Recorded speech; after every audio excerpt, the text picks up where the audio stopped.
Welcome to Nintendo Ninja News. I'm your host Chris Tysis, and we are here with a NNN show, and we're here to talk about the PlayStation 5 and the Xbox Series X and Series S, which is still confusing names, and how those two consoles will go against the Nintendo Switch. Now, obviously, two next generation consoles. Every generation we get asked the same question.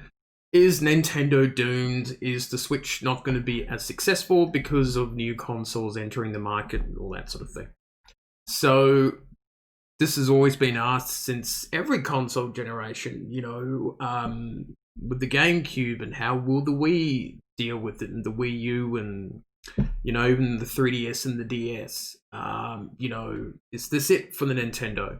But I don't think that's the case. I think that all the consoles will do quite well because they sort of cover different markets. With the PlayStation 5, it's about exclusive games and really having it as a hardcore games machine. Also, the Xbox Series X is the same thing, except their central business model is all about the Game Pass and the Game Pass Ultimate, where you subscribe to that service, and every month you get a bunch of games that you can play, and it's a rotation system. Some will leave and some will come, and all that sort of stuff. And that's what the Microsoft system is now. With the Nintendo Switch, we know that the console isn't as powerful. The operating system's pretty basic, very, very basic. The online system isn't up to scratch. And there's a few things going against the Nintendo Switch compared to these new consoles. But when you look at the sales, it doesn't really matter, doesn't it?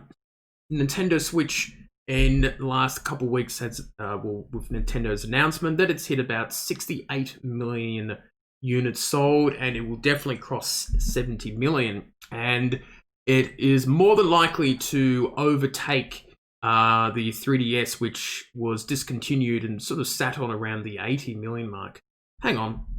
Okay, Google, how many units did the Nintendo 3DS sell?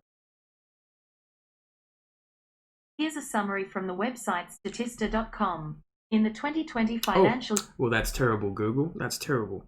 So it's basically sold 75 to 80 million units across the world, which is really, really good for a console that had a really bad launch. Now, while I'm dealing with my hay fever, I think because they cover different markets, the Switch is more about the Nintendo fans, indie games, and, the experience of having a handheld, which the two other consoles don't have.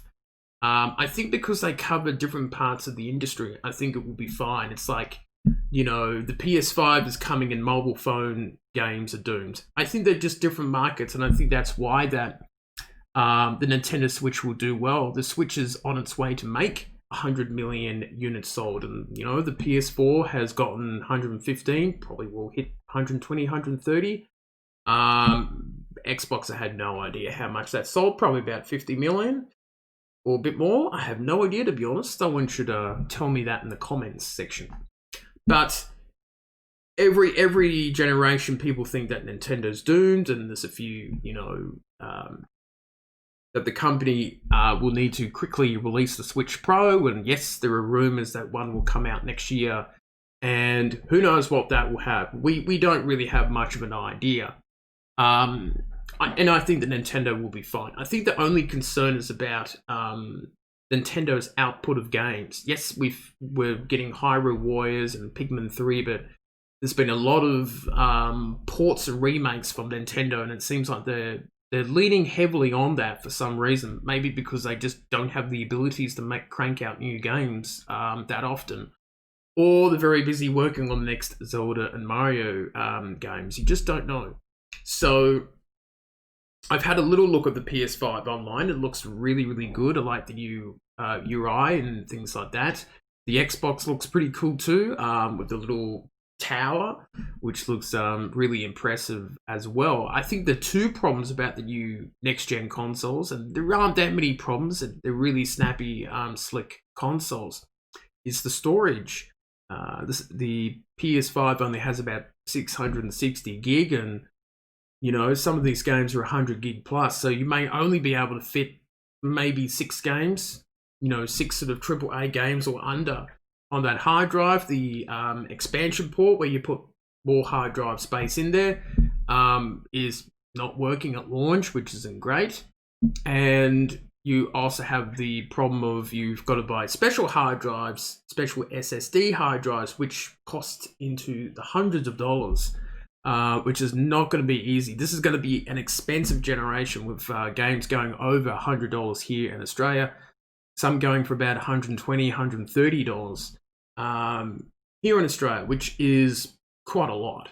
So that's some of the challenges of the next gen consoles. I think it will sell really, really well this year. Probably not as much as the Switch, because the Switch has more stock in there. I think that will still sell really well at the same time. So I think the two issues will be the storage, I guess, for the next gen consoles, and probably, I guess, price.